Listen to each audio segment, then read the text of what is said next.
That is the big conundrum of successful people. Word.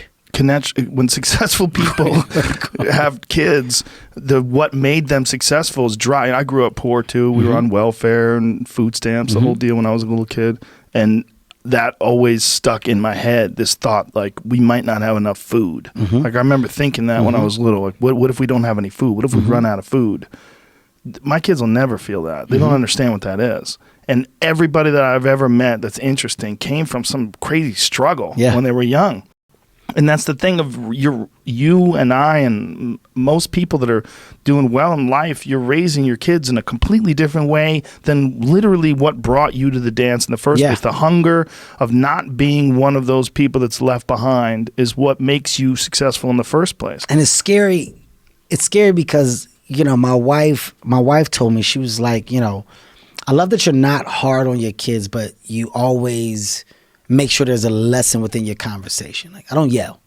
I don't yell at my kids. Nothing's going to register when I'm yelling. So I try my best to talk to you. Even when I'm at my angriest, I'm going to talk to you so you can process this, because you need to understand what's the problem. You need to understand what's wrong. And what I had to really realize is they didn't ask to be born into this. Yeah. You know what I mean? Like, it's not their fault that they're coming up completely different than how we were raised. Right. And we can't have anger or frustration that's dedicated and thrown towards them because they got it so much better than what we had. How do we make sure that we pass down the proper lessons so that they appreciate and understand and not take for granted what they have? Right. For me, it's tough because I got good kids. They're good students. They apply themselves in school. They listen. They don't do dumb shit. Yeah, they want to play video games and stay up like any other kid. Yeah. But there's no signs of bad or crazy. Yeah. And the fear and panic is that you got to know that bad and crazy exists.